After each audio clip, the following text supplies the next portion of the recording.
ആകാശവാണി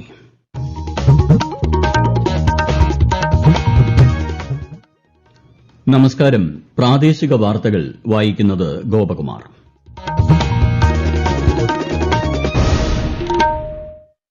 പ്രധാന വാർത്തകൾ.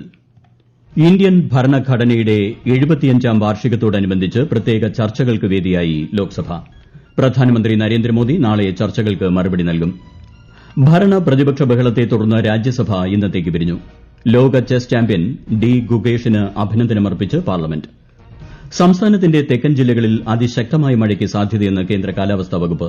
തിരുവനന്തപുരം, കൊല്ലം, പത്തനംതിട്ട ജില്ലകളിൽ ഇന്ന് ഓറഞ്ച് ജാഗ്രത. 29ാമത് കേരള രാജ്യാന്തര ചലച്ചിത്രമേളയ്ക്ക് തിരുവനന്തപുരത്ത് ഉടൻ തിരിതെളിയും. മുഖ്യമന്ത്രി പിണറായി വിജയൻ മേള ഉദ്ഘാടനം ചെയ്യും.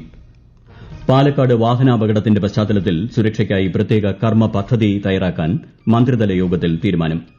ISL ഫുട്ബോളിൽ ഇന്ന് ജംഷഡ്പൂർ പഞ്ചാബ് FCയെ നേരിടും. വാർത്തകൾ വിശദമായി. ഇന്ത്യൻ ഭരണഘടനയുടെ 75ാം വാർഷികത്തോടനുബന്ധിച്ച് പ്രത്യേക ചർച്ചകൾക്ക് വേദിയായി ലോക്സഭ. ജനജീവിതത്തിന്റെ സമസ്ത മേഖലകളെയും സ്പർശിക്കുന്ന ഭരണഘടന രാഷ്ട്രനിർമ്മാണത്തിന് മാർഗ്ഗമൊരുക്കുന്നതായി ചർച്ചയ്ക്ക് തുടക്കം കുറിച്ച് രാജ്യരക്ഷാമന്ത്രി രാജ്നാഥ് സിംഗ് പറഞ്ഞു. ഭരണഘടന സുരക്ഷാ കവചമാണെന്നും സർക്കാരുകളെ രൂപപ്പെടുത്താനും മാറ്റാനുമുള്ള അധികാരം ഇത് ജനങ്ങൾക്ക് നൽകുന്നുണ്ടെന്നും കോൺഗ്രസ് MP പ്രിയങ്ക ഗാന്ധി വ്യക്തമാക്കി. സമാജ്വാദി പാർട്ടി നേതാവ് അഖിലേഷ് യാദവ്, തൃണമൂൽ MP കല്യാൺ ബാനർജി, കേന്ദ്രമന്ത്രി രാജീവ് രഞ്ജൻ സിംഗ് തുടങ്ങി ഭരണപക്ഷത്തും പ്രതിപക്ഷത്തും നിന്നുള്ള നിരവധി അംഗങ്ങൾ ചർച്ചയിൽ പങ്കെടുത്തു. പ്രധാനമന്ത്രി നരേന്ദ്രമോദി നാളെ ചർച്ചകൾക്ക് മറുപടി നൽകും. അതേസമയം സഭാ അധ്യക്ഷൻ ജഗദീപ് ധൻകറിനെതിരെ അവിശ്വാസ പ്രമേയം കൊണ്ടുവരാനുള്ള പ്രതിപക്ഷ നീക്കവുമായി ബന്ധപ്പെട്ട ഭരണ പ്രതിപക്ഷ ബഹളത്തെ തുടർന്ന് രാജ്യസഭ ഇന്നത്തേക്ക് പിരിഞ്ഞു. ലോക ചെസ് ചാമ്പ്യനും ഇന്ത്യയുടെ അഭിമാന താരവുമായ ഡി ഗുകേഷിന് അഭിനന്ദനവുമായി പാർലമെന്റ്. ഏറ്റവും പ്രായം കുറഞ്ഞ ലോക ചെസ് ചാമ്പ്യൻ എന്ന നിലയിലെ ഗുകേഷിന്റെ വിജയം 2036 ഒളിമ്പിക്സിനുള്ള ഇന്ത്യയുടെ നിശ്ചയദാർഢ്യത്തിന് ശക്തി പകരുമെന്ന് രാജ്യസഭാ അധ്യക്ഷൻ ജഗദീപ് ധൻകർ പറഞ്ഞു. രാജ്യത്തെ യുവാക്കൾക്ക് ഗുകേഷിന്റെ നേട്ടം പ്രചോദനമാകുമെന്ന് ലോക്സഭാ സ്പീക്കർ ഓം ബിർല അഭിപ്രായപ്പെട്ടു. മഹാകുംഭമേളയോട് അനുബന്ധിച്ച് ഉത്തർപ്രദേശിൽ 5500 കോടി രൂപയുടെ വികസന പദ്ധതികൾക്ക് പ്രധാനമന്ത്രി നരേന്ദ്രമോദി ഇന്ന് തുടക്കം കുറിച്ചു. 2025 ജനുവരി 13 മുതൽ ഫെബ്രുവരി 26 വരെയാണ് ലോകപ്രശസ്തമായ മഹാകുംഭമേള നടക്കുന്നത്. ഭരദ്വാജ് ആശ്രമം ഇടനാഴി ഉൾപ്പെടെ വിവിധ ക്ഷേത്ര ഇടനാഴികളുടെ ഉദ്ഘാടനവും അദ്ദേഹം നിർവഹിച്ചു. സംസ്ഥാനത്തിന്റെ തെക്കൻ ജില്ലകളിൽ അതിശക്തമായ മഴയ്ക്ക് സാധ്യതയെന്ന് കേന്ദ്ര കാലാവസ്ഥാ വകുപ്പ്. ഇന്ന് തിരുവനന്തപുരം, കൊല്ലം, പത്തനംതിട്ട ജില്ലകളിൽ ഓറഞ്ച് ജാഗ്രത പ്രഖ്യാപിച്ചു. 6 ജില്ലകളിൽ മഞ്ഞ ജാഗ്രതയും നൽകിയിട്ടുണ്ട്. കേരള, ലക്ഷദ്വീപ് തീരങ്ങളിൽ ഇന്ന് മത്സ്യബന്ധനത്തിന് വിലക്ക് ഏർപ്പെടുത്തി. ബംഗാൾ ഉൾക്കടലിൽ മറ്റന്നാളോടെ വീണ്ടും ന്യൂനമർദ്ദം രൂപപ്പെടാൻ സാധ്യതയുണ്ടെന്നും കാലാവസ്ഥാ വിഭാഗം അറിയിച്ചു. കൊല്ലം ജില്ലയുടെ കിഴക്കൻ മലയോര മേഖലയിൽ ഇടവിട്ട് ശക്തമായ മഴ തുടരുന്നു. അച്ചൻകോവിൽ, കഴുതുരുട്ടി ആറുകളിൽ ജലനിരപ്പ് ഉയർന്നു. അലിമുക്ക് അച്ചൻകോവിൽ വനപാതയിൽ ഗതാഗതം തടസ്സപ്പെട്ടു.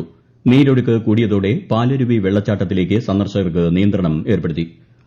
തമിഴ്നാട്ടിലുണ്ടായ ശക്തമായ മഴയിൽ ചെങ്കോട്ട ദേശീയപാതയിൽ വെള്ളം കയറി. ഗതാഗതം തടസ്സപ്പെട്ടതോടെ വാഹനങ്ങൾ വഴിതിരിച്ചുവിട്ടു. കൊല്ലം, തെന്മല, പരപ്പാർ അണക്കെട്ടിന്റെ വൃഷ്ടി പ്രദേശങ്ങളിൽ മഴ തുടരുന്ന സാഹചര്യത്തിൽ കല്ലടയാറിന്റെ തീരത്തുള്ളവർ ജാഗ്രത പാലിക്കണമെന്ന് ജില്ലാ കളക്ടർ അറിയിച്ചു. ജലനിരപ്പ് ക്രമീകരിക്കുന്നതിനായി നാളെ പകൽ 11 മണിക്ക് ശേഷം ആവശ്യമെങ്കിൽ ഷട്ടറുകൾ തുറക്കാൻ സാധ്യതയുള്ളതിനാലാണ് ജാഗ്രതാ നിർദ്ദേശം. ഇന്നലെയും ഇന്നുമായി ശബരിമലയിൽ പെയ്തിറങ്ങിയത് ഈ മണ്ഡലകാലത്തെ ഏറ്റവും കനത്ത മഴ. തീർത്ഥാടകർ ജാഗ്രത പാലിക്കണമെന്നും കാനന പാതകളിൽ ഇതുവരെ നിയന്ത്രണങ്ങളൊന്നും ഏർപ്പെടുത്തിയിട്ടില്ലെന്നും ശബരിമല ADM അറിയിച്ചു. സ്വാമി അയ്യപ്പൻ റോഡിൽ നേരിയ മണ്ണിടിച്ചിൽ ഉണ്ടായെങ്കിലും ഇത് തീർത്ഥാടനത്തെ ബാധിച്ചിട്ടില്ല. കൂടുതൽ വിവരങ്ങളുമായി ആകാശവാണി പത്തനംതിട്ട ജില്ലാ പ്രതിനിധി ശ്രീജി S. ശ്രീധർ.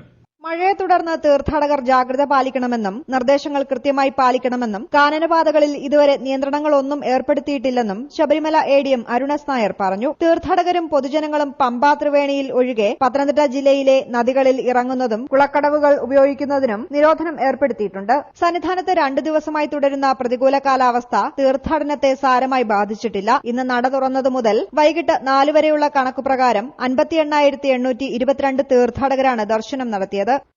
പേപ്പാറ, അരുവിക്കര ഡാമുകളുടെ ഷട്ടറുകൾ ഇന്ന് വൈകുന്നേരം 5 മണി മുതൽ ഉയർത്തിയ സാഹചര്യത്തിൽ സമീപവാസികൾ ജാഗ്രത പാലിക്കണമെന്ന് തിരുവനന്തപുരം ജില്ലാ കളക്ടർ അറിയിച്ചു. പേപ്പാറ ഡാമിന്റെ 4 ഷട്ടറുകൾ 10 സെന്റിമീറ്റർ വീതവും അരുവിക്കര ഡാമിന്റെ 5 ഷട്ടറുകൾ 20 സെന്റിമീറ്റർ വീതവുമാണ് ഉയർത്തിയത്. ഈ വാർത്തകൾ ആകാശവാണിയിൽ നിന്ന്. ആകാശവാണി വാർത്തകളും വാർത്താ അധിഷ്ഠിത പരിപാടികളും all India radio news Thiruvananthapuram YouTube ചാനലിലും at all India radio news Thiruvananthapuram Facebook പേജിലും AIR ന്യൂസ് _ ഇൻസ്റ്റഗ്രാം അക്കൌണ്ടിലും at AIR news _ TVM X ഹാൻഡിലും ലഭ്യമാണ്. 29ാമത് കേരള രാജ്യാന്തര ചലച്ചിത്രമേളയ്ക്ക് തിരുവനന്തപുരത്ത് തിരിതെളിഞ്ഞു. മുഖ്യമന്ത്രി പിണറായി വിജയൻ മേളയുടെ ഉദ്ഘാടനം നിർവഹിച്ചു. നിശാഗന്ധി ഓഡിറ്റോറിയത്തിൽ ഉദ്ഘാടന സമ്മേളനം പുരോഗമിക്കുകയാണ്. ചലച്ചിത്ര പ്രതിഭ ഷബാന ആസ്മി ചടങ്ങിൽ മുഖ്യ അതിഥിയായി പങ്കെടുക്കുന്നു. ഹോങ്കോങ്ങിൽ നിന്നുള്ള സംവിധായിക ആൻ ഹുയി മുഖ്യമന്ത്രിയിൽ നിന്നും ലൈഫ് ടൈം അച്ചീവ്മെന്റ് പുരസ്കാരം ഉടൻ ഏറ്റുവാങ്ങും. ചടങ്ങിന് ശേഷം ഉദ്ഘാടന ചിത്രമായ ഐ ആം സ്റ്റിൽ ഹിയർ പ്രദർശിപ്പിക്കും. ഈ മാസം 20 വരെ മുഖ്യവേദിയായ ടാഗോർ ഉൾപ്പെടെ 15 തിയേറ്ററുകളിലായി നടക്കുന്ന മേളയിൽ 68 രാജ്യങ്ങളിൽ നിന്നുള്ള 177 സിനിമകളാണ് പ്രദർശിപ്പിക്കുന്നത്. ചലച്ചിത്രമേളയുടെ ആസ്വാദകർക്ക് കലാപ്രകടനങ്ങളിലൂടെ ഊർജ്ജം പകരാനൊരുങ്ങി മാനവീയം വീഥി. കലാപരിപാടികൾ നാളെ ആരംഭിക്കുന്നതോടെ ചലച്ചിത്ര പ്രേമികളുടെ പ്രിയപ്പെട്ട ഇടമായി മാനവീയം മാറും. കൂടുതൽ വിവരങ്ങളുമായി ആകാശവാണി തിരുവനന്തപുരം ജില്ലാ പ്രതിനിധി രജു കൊലിയക്കോട്.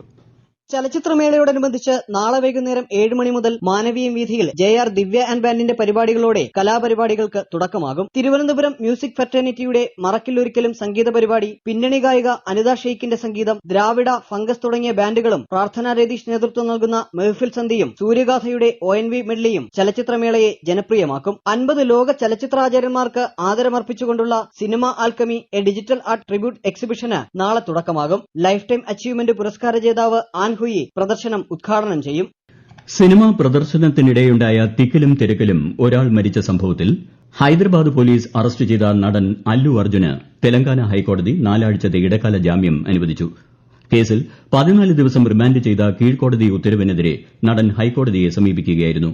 ഈ മാസം 4-നാണ് ഹൈദരാബാദിലെ ഒരു തിയേറ്ററിൽ അല്ലു അർജുന്റെ പുതിയ ചിത്രത്തിന്റെ ആദ്യ പ്രദർശനത്തിനിടെ അപകടമുണ്ടായത്. കല്ലടിക്കോട് വാഹനാപകടത്തിന്റെ പശ്ചാത്തലത്തിൽ പാലക്കാട് ജില്ലാ കളക്ടറേറ്റിൽ മന്ത്രി കെ കൃഷ്ണൻകുട്ടിയുടെ നേതൃത്വത്തിൽ അവലോകന യോഗം നടന്നു. അപകടമുണ്ടായ സ്ഥലത്ത് ഇന്ന് വൈകുന്നേരം മുതൽ വാഹന പരിശോധന കർശനമാക്കാനും വേഗതാ നിയന്ത്രണം ഏർപ്പെടുത്താനും യോഗം തീരുമാനിച്ചു.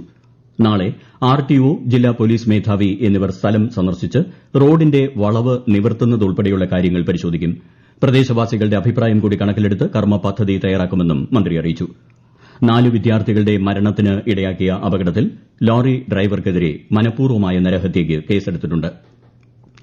മലപ്പുറം പൊന്നാനിയിൽ പരീക്ഷ കഴിഞ്ഞ് നടന്നുപോവുകയായിരുന്ന വിദ്യാർത്ഥികൾക്കിടയിലേക്ക് കാർ ഇടിച്ചുകയറി 5 പേർക്ക് പരിക്ക്.